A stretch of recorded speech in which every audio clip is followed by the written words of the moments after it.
And we are live. Welcome, mystery and thriller fans. I'm your on-air host, Sara DiVello, and I am so excited to welcome tonight author Anna Pitoniak, here to give us the inside scoop on her brand new red-hot book, The Helsinki Affair. Anna, welcome to Mystery and Thriller Mavens. Tell us about this book.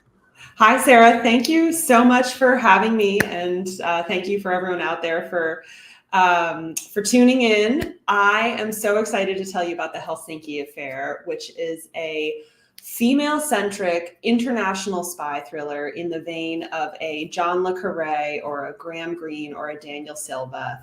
And this is a story about an ambitious young CIA officer named Amanda Cole, who is the deputy chief of station in Rome working for the CIA when one day a Russian defector walks into the embassy and warns her about an imminent assassination of a prominent American politician.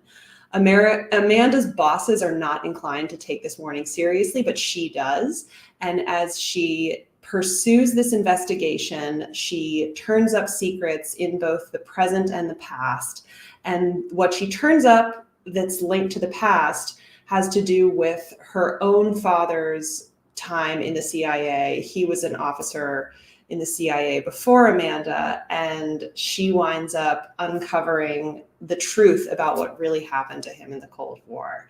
So this is very much a spy thriller with strong women at the center, which was partially a response to my own experience of reading many, many spy thrillers over the years and noticing that so many of them were written by men and about men. And I thought it was high time that we have a woman in charge of this kind of story.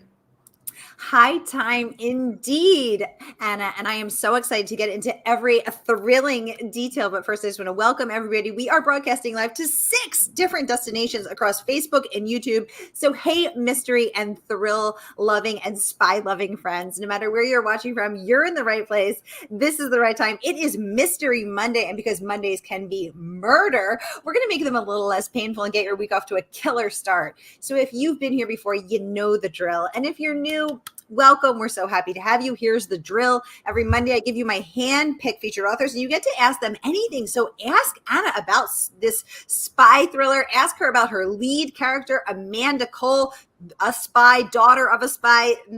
I guess it was run in the family. We have so much to talk about. So just get the questions and comments going in the comment section. I'll get them right over to her. Randy joining us from YouTube saying, hello, everybody. Hi, Randy. Thanks for joining us. Renee joining us from YouTube saying, hi, Sarah and Anna from Southeast Florida. Hi, Renee. Thanks for joining us.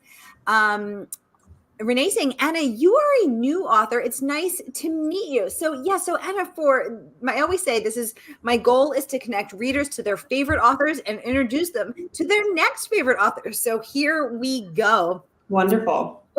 What is something that readers who may be new to you should know about you? So one thing to know about me, which is sort of pertinent to my whole writing journey, is that before I was a full-time writer, I actually worked as a book editor at Random House. So that was how I got my start out of college. I'd always had the dream of being a writer as a little kid and growing up, but as many people out there probably know, it's not always easy to make a living as a writer right away. So I started off as an editorial assistant at Random House, and that was such a terrific crash course in writing and seeing how a book got made and got put together. So I worked in book publishing for just about 8 years, and it was really interesting seeing that side of the process. I wrote my first 2 books in the mornings before work, in addition to having the day job, and eventually decided to strike out and focus on writing full time. But I find that that's something that people are often curious to know about, is what it's like to straddle the editor and now writer divide and see the business from those 2 different perspectives. Ooh, yes, totally. So 2 immediate questions leap to my mind. So number 1, when you announced to your colleagues at Random House, hey, friends, hey, colleagues, I actually don't just want to be an editor anymore. I want to be a writer. Was there gasps? Were they shocked, or were they like, we knew you had a book in you, Anna? I think that it definitely wasn't shock, because if nothing else, many people have done this before me. There's a long history of editors who have then transitioned to being writers, which when you think about it, makes a lot of sense, because we're all bookish people. We love storytelling. And whether we're editing the stories or writing the stories, there's a lot of commonality there. But I was also keeping it pretty close to the vest the whole way through, partially out of a kind of shyness and partially because I didn't want to put too much pressure on myself. I didn't want to announce to the world that I was writing a book before I had written a book, because as you may know, as I'm sure you've experienced, Sarah, if you're a writer and you're struggling with your new book and people are asking you, how's it going? And you've had a bad writing day, it can be a really annoying question to have to answer. So I didn't want to have to answer that question. So by the time I got around to telling my colleagues, I had actually finished a draft of the manuscript. I was getting ready to send it out to literary agents. So they were like, oh, cool. But I'd also kept it pretty low key in the time before that. And exactly. There is nothing more painful than an innocent, well-meaning, loving friend saying, how's your book going? And you just burst into tears and say, it's not. It's not going. Oh my goodness. Renee wants to know, so did you always want to be a novelist then? I did always want to be a novelist. I would say there were different periods of my life where I felt more or less confident about that. And this is sort of a funny thing, which is that when I was a little kid, in elementary school, I loved writing. I used to write little stories for myself. I once got my mom to bind up one of my stories between cardboard covers and make it a pretend book. But in high school and in college, I experienced what I think, frankly, a lot of teenagers and young people experience, which is a sort of dip in confidence that comes for a little while when you're just trying to figure out who you are and figure out your place in the world. So, and you're learning to also take yourself more seriously and figure out, okay, I need to get a job. I need to make money. How do I do that? And with those considerations in mind, I thought, well, maybe it's not practical to try to become a novelist. Maybe I'll pursue, being an editor instead. So I would say I always had that dream inside of me, but at different points in my life, I was more or less aware of that dream. But it was after leaving college, being out on my own in the real world, that I really felt it coming back to the fore and thinking, yeah, this is what I want to do.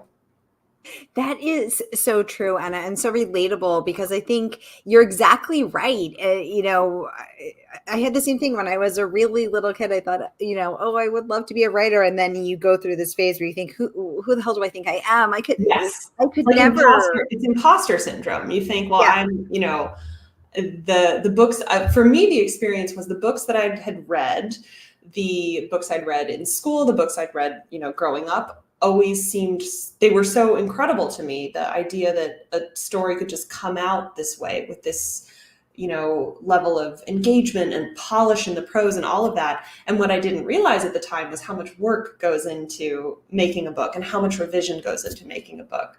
And when I read those books, I always thought, I can't write anything that's even close to this. But of course, the answer is, when you're a writer, you don't have to nail it on your first draft. This is why we have revision. This is why we have a second draft, a third draft, a fourth draft, and so on. So that's what working at Random House was really useful to me for, was just seeing how much iteration and revision goes into the process. Oh, I love that. Thank you, Anna. Robin, welcome to the conversation, joining us from YouTube. Hello to you. Thank you. Welcome to Chris, also joining us from YouTube, saying, I am loving this already. I can't wait to read it. Andrea joining us from Facebook, saying, I love a good spy book. You and me too. Both, me too. Me both. Robin saying, wowza, the blurb is gripping indeed. It is. And I think you are referring to this quick, tasty tidbit. It's the case of Amanda Cole's lifetime, but solving it will require her to betray another spy who just so happens to be her father. But the blurbs are also red hot. Let's take a peek at one of those. First of all, one of the Washington Post's best thrillers of 2023. Congratulations on earning that, Anna. I mean, what incredible achievement to be named one of the best books of the year.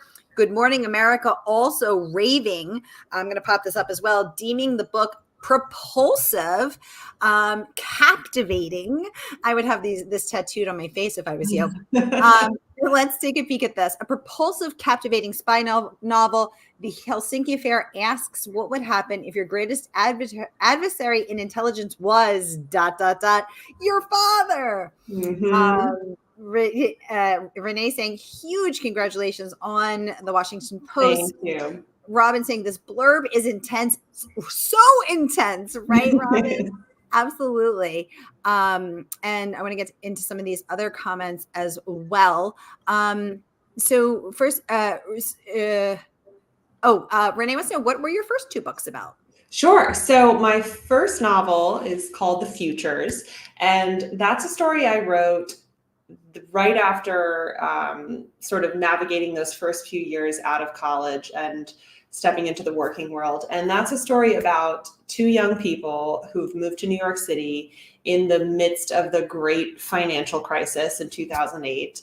A young couple named Julia and Evan. Evan works in finance. He works at a hedge fund, and he gets caught up in some of these financial shenanigans that are happening around the great financial crisis. And Julia is a little bit more adrift. She's trying to figure out what to do with her career. And it's really a story about this young couple falling in love, falling out of love, learning to navigate the real world and sort of make decisions for themselves and figure out what it is they really want. So it's very much a portrait of being young in New York City, being in love in New York City, having your heart broken in New York City, with the added element of this kind of ticking time bomb of this financial scheme that the characters get caught up in. So that was a book that's still very dear to my heart. It was a way that I processed a lot of the sort of feelings and reflections and thoughts I had when I was young and first living in New York.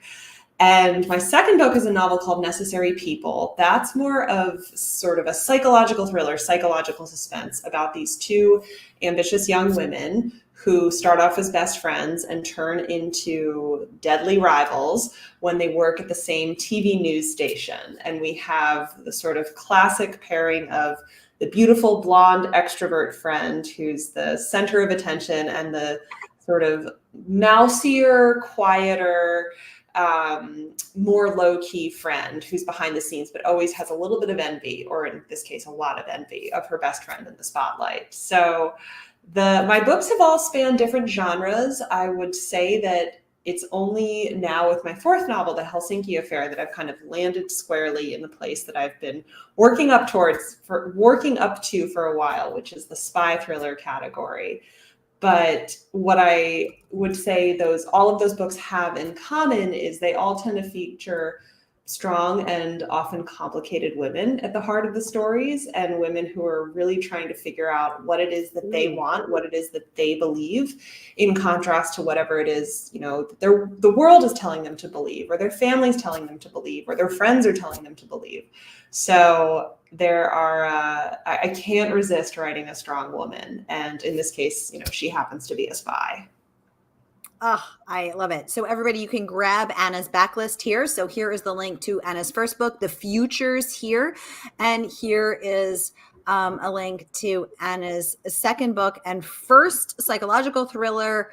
You can grab that here. And then, of course, we are here at Necessary People. And then, of course, we are here to talk tonight about The Helsinki Affair. Again, a Washington Post best book of the year. And you can grab the Helsinki affair right here. So whether you are watching on Facebook or YouTube, you will want to get your mitts on this spy thriller, which Anna has just shared. She has been working her way up to the whole time. So here is the link for the Helsinki affair. So grab all three, treat yourself. Renee's wondering, tell us about the research for the Helsinki affair. So we've got Russian defectors, we've got CIA agents, we've got daughters of CIA agents, we've got multiple spies. We actually have multiple perspectives here, Yes, and not just these. So tell us about the research. sure. So, Sarah, you and I were chatting about this just a little bit before we went live, but the research process for this book was really engaging. Really, it was sort of a long process. It took quite a bit of time, but it's something I really enjoyed doing. And the research for the Helsinki affair, in fact, began, I would say, with my previous book, my third novel, which is the one I haven't mentioned yet, which is called Our American Friend. And Our American Friend was, I like to say, my on-ramp into the spy thriller category. That novel was maybe 50% spy thriller, 50% historical fiction, with a little bit of a political thriller thrown in there.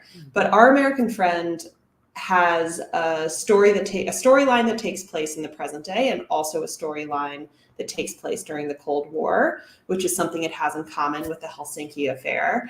And so when I was writing that previous book, I did have to do quite a bit of research just to wrap my mind around the Cold War, the CIA, the KGB, the stories of Russian agents and CIA officers and defectors and moles and all of that incredibly compelling and juicy stuff, which is what we love so much about spy fiction.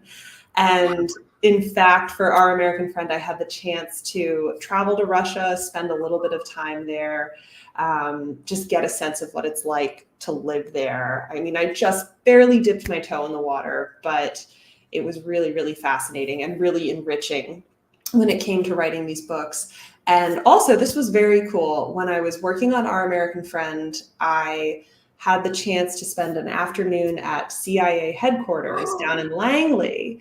A friend of a friend in DC knows someone in the press office at the CIA, and this is something they actually do somewhat regularly for screenwriters, for novelists, to help writers understand the CIA with a little bit more nuance, with a little bit more granularity that might go beyond the pop culture depictions. So that was really useful, really fascinating, and such an interesting experience to talk to the folks there. And so all of this research that I did for my past book, I only used a small portion of it for Our American Friend, and so much of that research wound up feeding into the Helsinki affair. So what's cool about this, and the next book I'm working on, the one that's following the Helsinki affair, has some of the same characters. It's again going to be a sort of Russian-centric spy thriller with a present-day component and maybe a little bit of a Cold War component. And what's really rewarding about this is all of the research just sort of builds on itself, so that I don't have to start over from scratch with each new book. But one thing I always like to share about that afternoon I spent at the CIA is one of the people I met with was an in-house psychologist for the CIA. So she's there to talk to field officers, to talk to agents in the field, and provide psychological counseling and support. And one thing she said to me was, first of all, she said it's very refreshing to be talking to a woman, because so many of the writers who come in to see us are men. And I'm so happy a woman's sitting in that chair right now. And then she said, and I'm also pleased to hear that you're working on a novel with a female spy at the center, but I just have to ask you, please don't make her a sex-crazed headcase. And I said, that's not my plan, but thank you for the warning. And it's interesting because I actually think when you sit back and look at a lot of the depictions of female spies in pop culture, whether it's movies or TV shows or books, often they're the love interest, or they're very sort of sexy and manipulative and conniving in a certain way, or they're kind of crazy. That's like not the right word to use there, but they're just they don't have a kind of strong moral core. And yeah, exactly. Please no sex female spies. What I really wanted to do was write a female spy that was reflective of so many of the women I know, which are women with many dimensions, who are smart and also emotional and care about other people and have strong moral convictions and are ambitious and work hard and, you know, contain every multitude under the sun. So I always thought that was funny, that that they were very determined to get more variety out there. Andrea saying she loves a good spy book. Absolutely. And she is also wondering, did you visit Helsinki and or Russia for the research for this book? Yes, I did. So I had the chance to spend about a week in Russia in late 2019, and it wasn't nearly enough time, but spent just a couple days in Moscow, took the train to St. Petersburg, spent a few days there, and both cities are totally fascinating for many reasons. The history of these places is terrifying at times, also really interesting, and Russia is a place that's, I think, so mysterious to so many of us, and it's still mysterious to me despite having done research and traveled there. But on the way back from Russia, we stopped over in Helsinki because it's a sort of common place for flights to connect to. So we had a brief visit in Helsinki, but I really loved the city. And one thing that struck me about Helsinki is that even though it's right next door to Russia, like the flight from St. Petersburg to Helsinki is, you know, a 30-minute flight.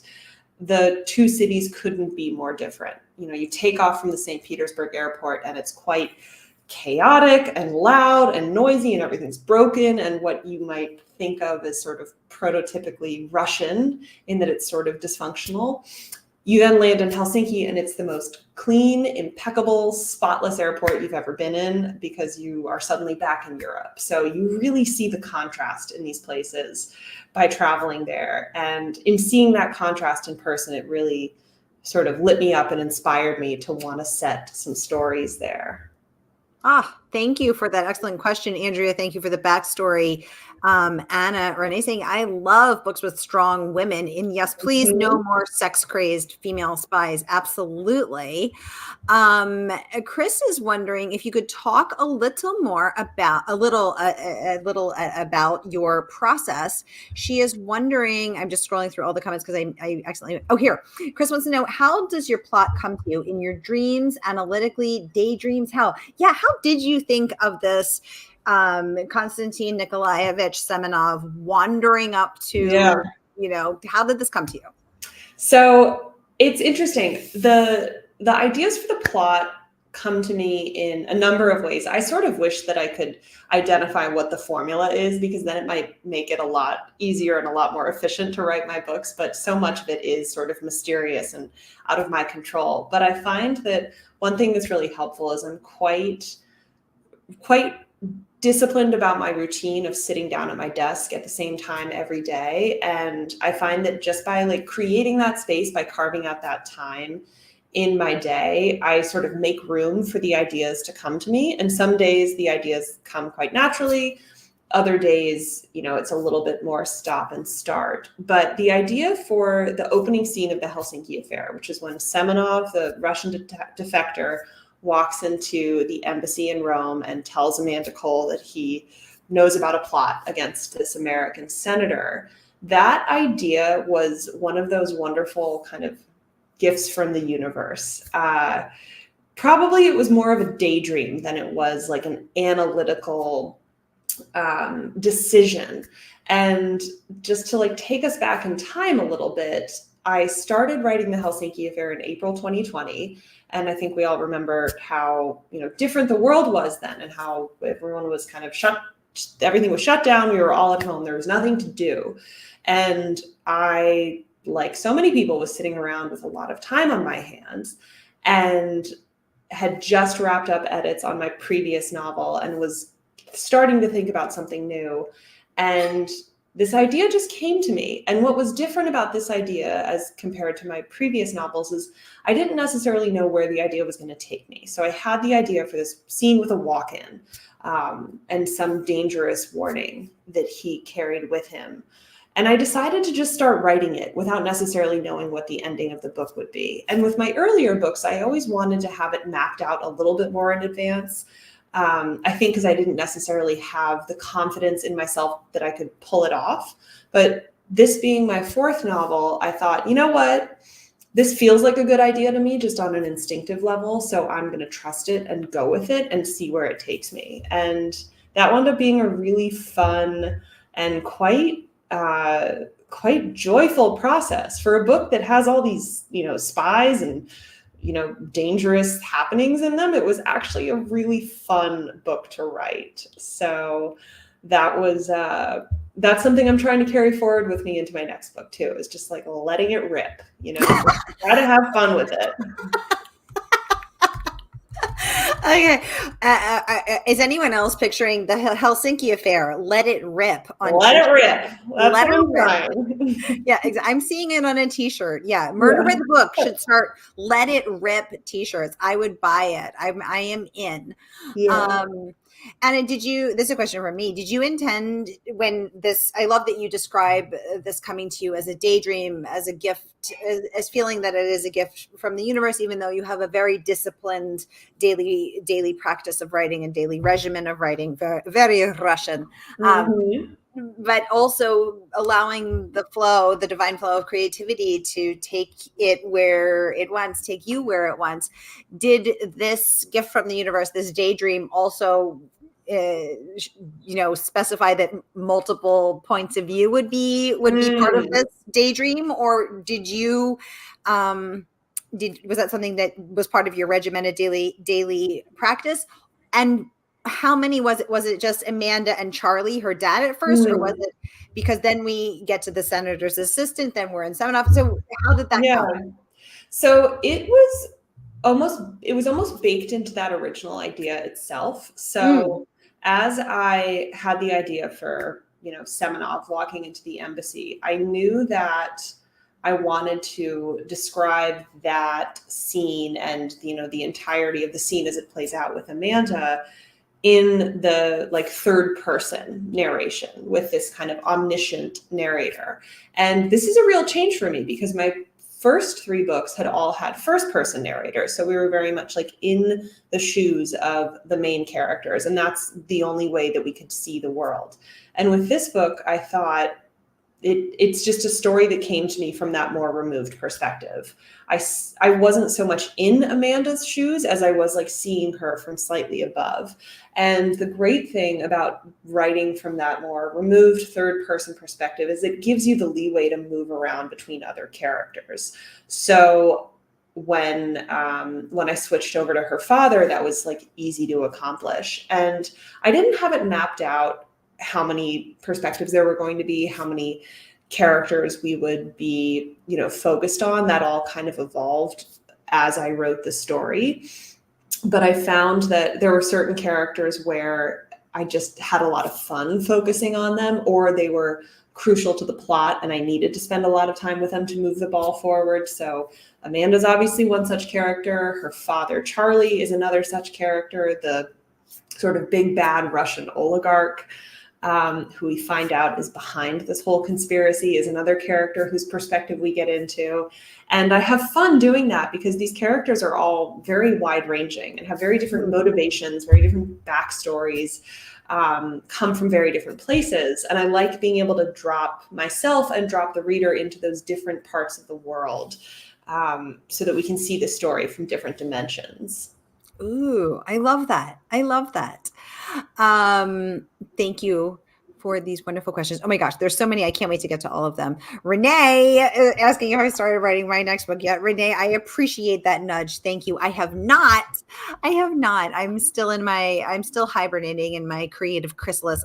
I'm still out doing events. Actually, I'm doing 2 events this week in Philadelphia, New York. Wow. And I cannot do events and be creative at the same time. It's such a different brain space. How about you, Anna? Can you be out in the world? I find it's hard, and I find it hard to do 2 things in one day. If I'm going to have an event in the evening, I'm sort of in preparation mode for that. Even if as I'm sure you found, Sarah, even if you've done many events and you've talked about your book many times, like it's still something that you got to get your adrenaline up for a little bit and really focus your energy on. Yes. And yeah, but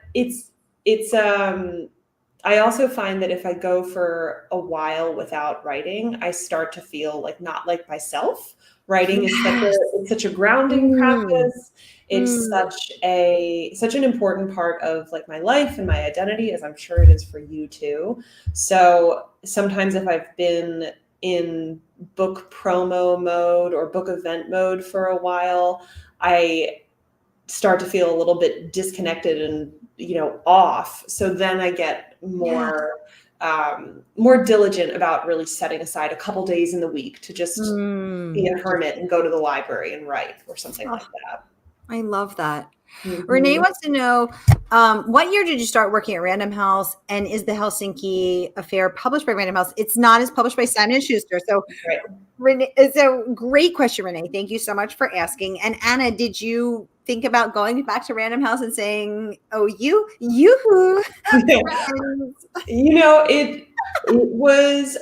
it was an intentional decision at the outset when I was first working at Random House. And I started at Random House in 2011. And prior to that, I was at Penguin for about a year, starting in 2010, back when they were still separate companies. They've now merged into one publisher.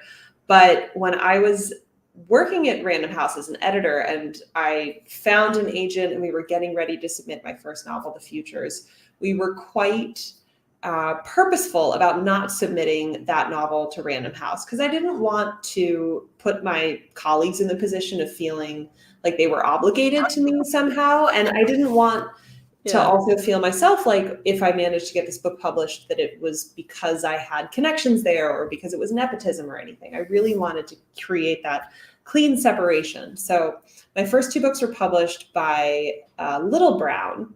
And my editor at Little Brown then moved over to Simon & Schuster, and I was actually able to follow her for my next two books. And, hopefully for the books going forward, I love working with her. We've been together for many years now, and she's fantastic. So I have no desire to leave her and leave this fruitful relationship we have going right now.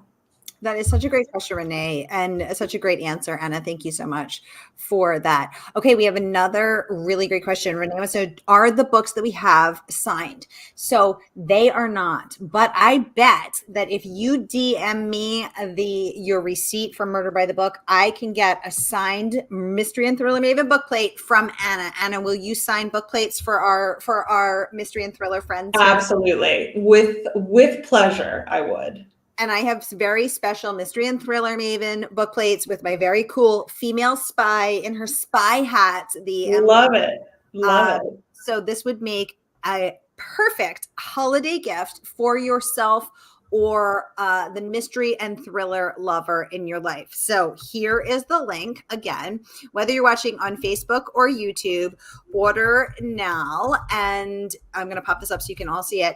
And then DM me your receipt, or you can just email it to me. My email's on my website, saradivello.com.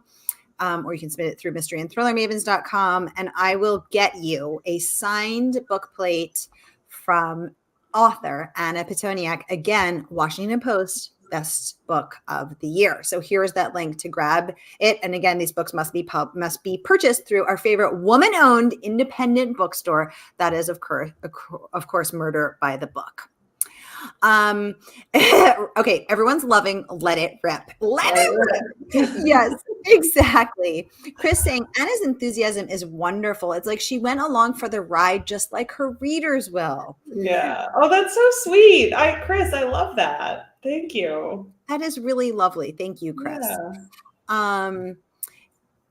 Robin saying niet. Exactly. Anna, do you speak Russian? I do not speak Russian. Niet. I don't speak Russian. Wish I did. Robin saying, I'm not sure why, but I'm surprised that the Russian airport was so bad. It seems like they would want to project a better image. So Robin's really honing in on something that was very important, especially during communism, which was keeping up appearances and not letting the Western world know exactly how bad and how the exact stark conditions of deprivation that many and most of their citizens lived in. Anna, did that surprise you, the state, everything being crappy and broken at the airport? Yeah, I mean, not really. And I guess I should sort of add to what I said before, which is that it's far from the worst airport I've ever flown through. It's not like there are many worse airports out there. So I should sort of add that nuance to it. But the general feeling of, there's not always the most, the thing that really struck me when we landed in Russia, in Moscow actually, and we were going through customs, is you're just kind of in this giant, like, cattle herd of people with no lines, no queue, no clarity about what's happening or where you're supposed to go, but you're all just sort of pressing forward. And I think that, gosh, the reasons for that, as the way things are run, probably go back, centuries, millennia, and involve, layers of historical nuances that I can't even begin to grasp. But I think that they certainly do want to project a good image. And you see that a lot in the way that the Russian president, Vladimir Putin, is always posing shirtless on horseback and acting like he's the great strongman of the world. I do think that image projection is very important to him and to other parts of the Russian leadership. But that's where the proof is in the pudding. Once you actually go there and spend time there and see how things work, then you get to grasp how it actually is on the ground. And how it is on the ground is not necessarily always in, the best tip-top shape. Well said, Anna. So will you be continuing to write spy thrillers? You've sampled some other genres. Are you home? Is this what we can I do feel like I'm home, certainly for the foreseeable future. And this was the first book I've written where at the end of the book, I didn't think, okay, now what do I want to try next? Where do I want to push next? At the end of this book, at the end of the Helsinki affair, I thought, I love these characters. I love these like badass female spies at the center of the story. And I just want to keep going with this.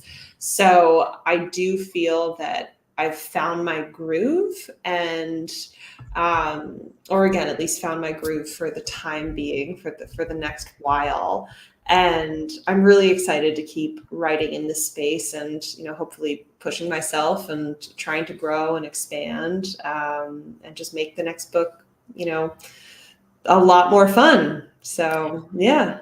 And will that next book be part of the series? It will. So the way I'm answering this question is my goal will be for all of the books I write to be readable as standalones. So you don't need to have read 1, 2, 3, 4, 5 in order to grasp the context.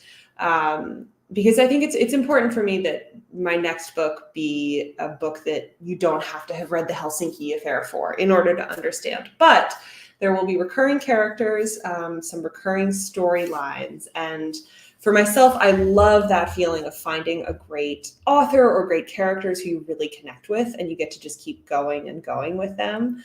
And the thought that I might be able to provide some of that pleasure for readers out there is something I'd really love to strive for.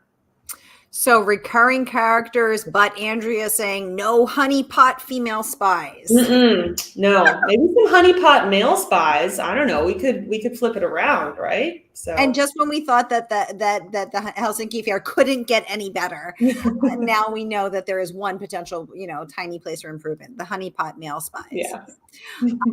Y'all, we are out of time. Time flies when you're having this much fun. So here again is the link to order the Helsinki affair, and just email or DM me your receipt, and I will get you a signed and personalized book plate, Mystery and Thriller Maven book plate from Anna herself. So what a perfect note to end on. Oh, someone's asking, do you know any spies personally? I might, but I don't think I can say anything on the record. I have some friends in DC who, might be, they might, but it's the kind of thing you don't talk about too directly with people. I love it. I love it. Sorry. One last question from Andrew. Mhm. What time is this book set in? Current day or Cold War?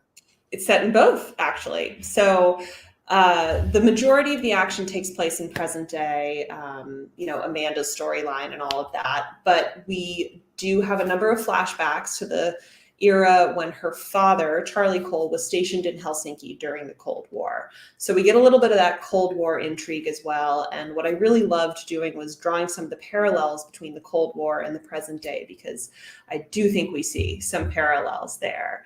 There's a little bit of movement back and forth. Thank you for that great question, Andrea. Thank you for the great answer. Anna, Robin saying that she has a few Russian phrases that come from A Hunt from Red October and Martin Cruz's Death books. Exactly. Well, you will enjoy this one as well. Y'all, thank you so much for, Robin praising your strong work ethic. Absolutely.